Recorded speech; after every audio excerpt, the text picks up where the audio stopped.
So, welcome to another episode of Christian Soldier in a Postmodern World, where I take the things I learned from Mike Daniel from Zoe Code Ministries and I meld them with Jordan Peterson's 12 Rules for Life and express my opinion that the grace doctrine enhances and perfects the rules, and how I came to that conclusion. So this is chapter 2, and the best way to start is how I have interpreted what that chapter means. And how I've interpreted what that chapter means is that truly loving yourself is a necessary component to loving others. And I can remember back to a time when I hated myself and thought I was completely unlovable and unloved. And I realized at that time that every relationship I engaged with, every nice thing I did was to get something back, to fill up something in me that I knew I was missing and that I was trying to get from other people. And sometimes because I was lonely, I would be with girls not because I was attracted to them, but because I knew they were attracted to me. And I would be very good at mimicking loving behavior because I wanted to receive loving behavior from them, until I didn't, until I got bored or I got frustrated or I decided this isn't the woman for me, this isn't the friendship I needed, this isn't the thing I needed, and I just dropped it. And that's a terrible way to be. It's so selfish, so manipulative, and I hate admitting that that's in me, and that I could have done so much better.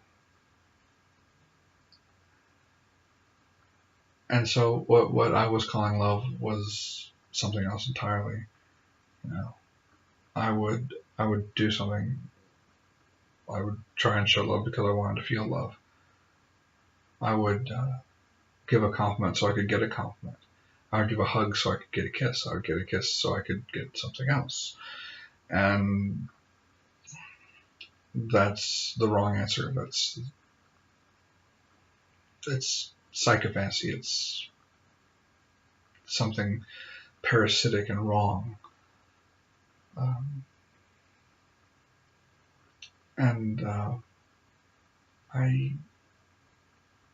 If anybody I ever did that to is watching, I am sorry.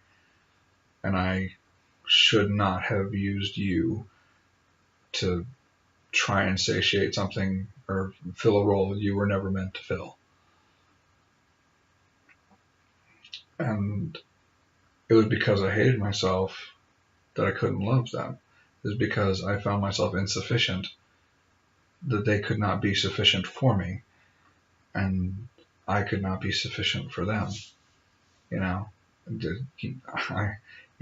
only were they not the thing I was supposed to use to fill up that space in my heart, I was certainly not the thing that they needed to fill up the space in theirs, nor could I ever be, and nor could they ever be. And so, from what I understand about what Jordan Peterson says, you have to look past your faults and simply accept that the only way forward is to love yourself so that you can love others. Nobody's perfect, and that shouldn't really come as a shock to you. And without a transcendent purpose, I would say that was the best way to go, is don't expect to be perfect, but do treat yourself with love because it's better than the alternative. And he is absolutely correct. And the way you move forward from there, I think, in accepting the sufficiency of self, it will always be a masquerade without grace. It will always be a mask, a false image, a persona, without God's love and God's sufficiency, because I had gone all in on this relationship my senior year. She was the one. She was the one who would complete me. She was the one who I'd spend the rest of my life with, and she was the one who I would complete.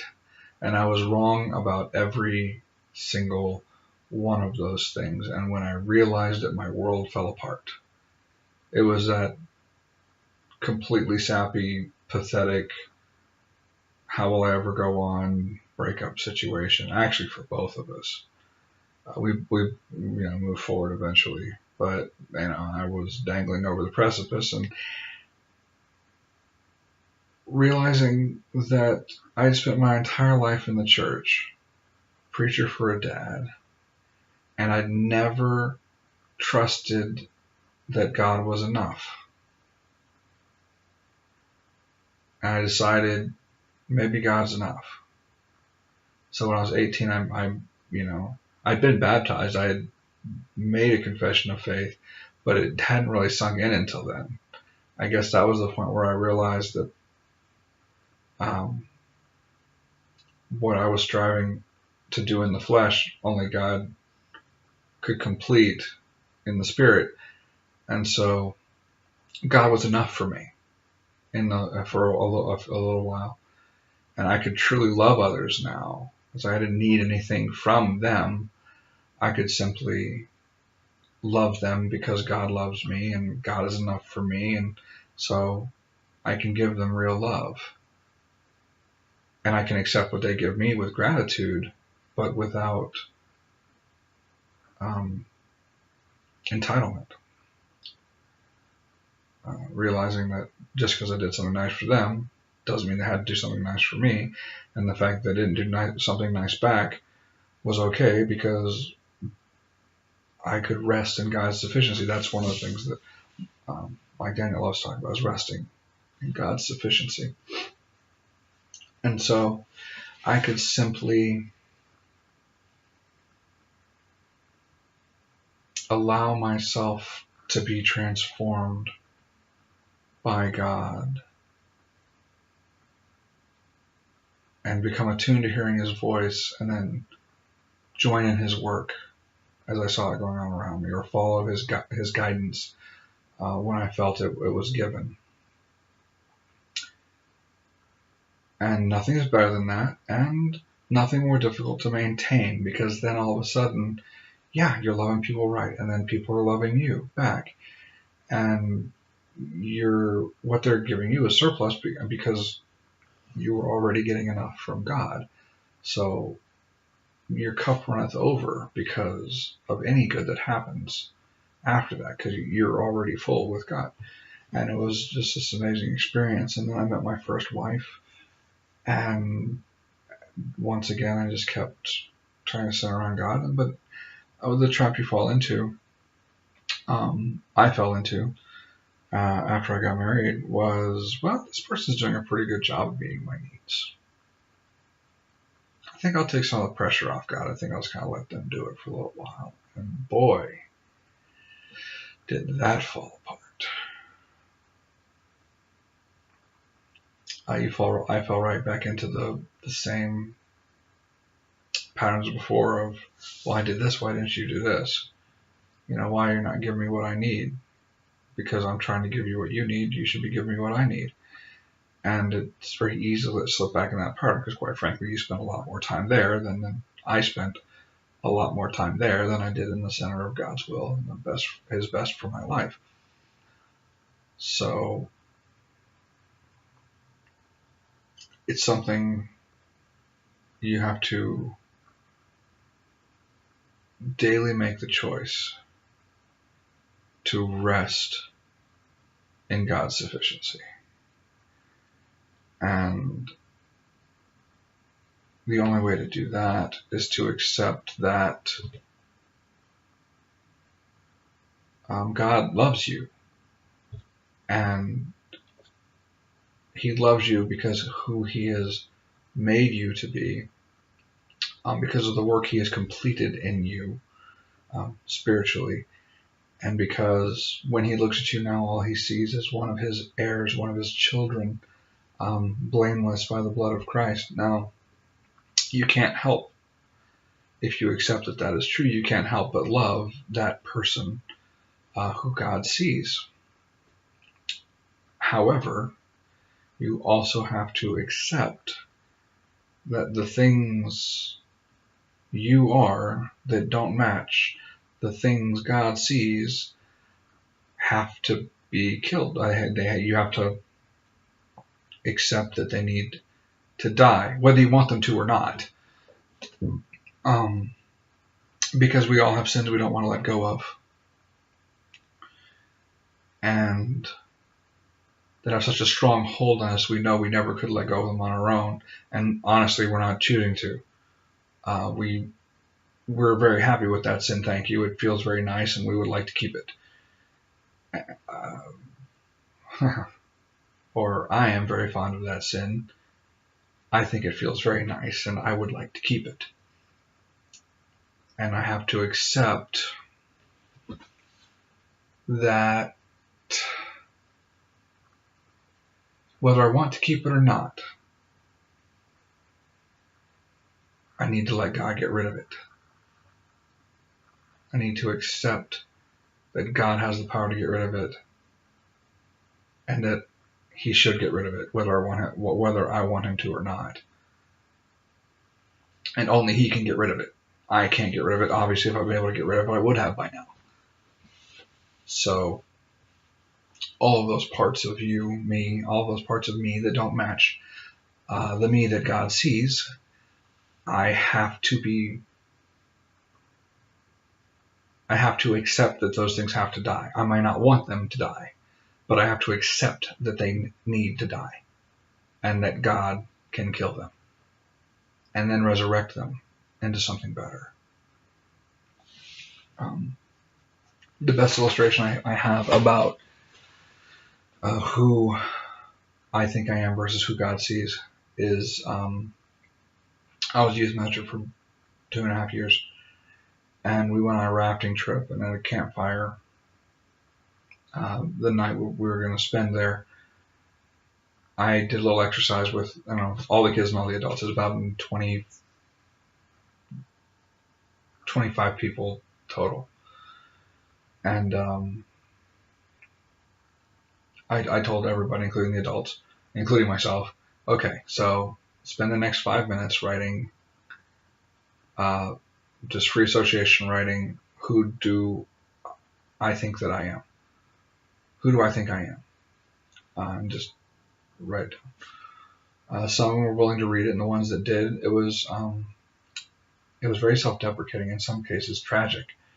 Mine was not incredibly positive either. It was a very discouraging kind of thing. And I said, okay, now you've done that. Let me be very clear, that is not who you are. So crumple it up and throw it in the fire.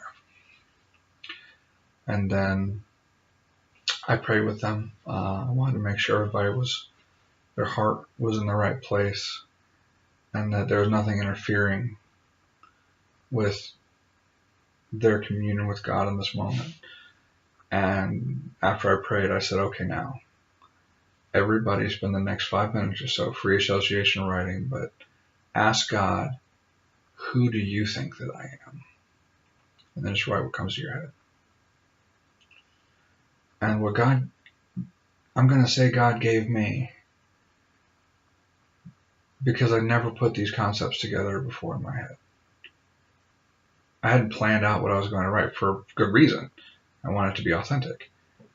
And the overarching theme was, I'm a warrior. I may be broken, I may be wounded, but God can get me through the fight. And after he gets me through the fight, he can get me to the next one. And that spoke something very deep in my soul. On one hand, it was what I wanted to hear. On the other hand, it was very scary to hear that I could be formidable, and that through dependence on God, I should be formidable. And it just floored me. But even more than that was one of the adults was reading theirs. And as she was reading it, she just started, tears of joy just started pouring down her face, because it was just so exactly what she needed to hear, that she never would have written for herself. But then she gets to the paragraph that is the most perfect for her. And she says, I don't even remember writing this. And it's so perfect. What else can you say to that?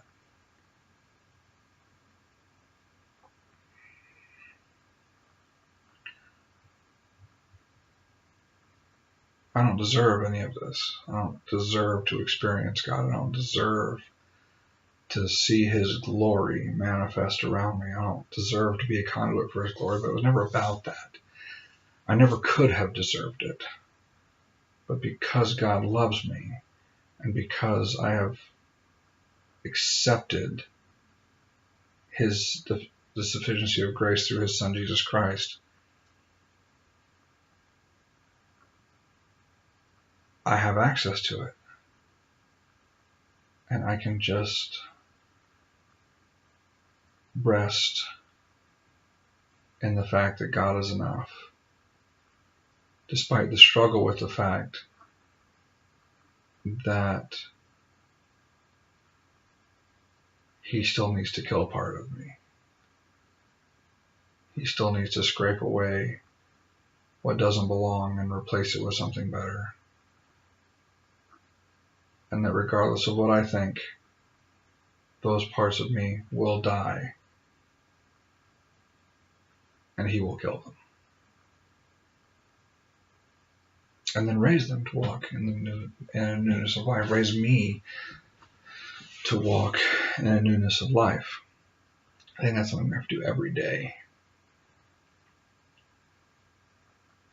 And so that's the sufficiency. That's the most complete way I could ever imagine that I could actually love myself. And that's why I believe Jordan Peterson's work is perfected by grace.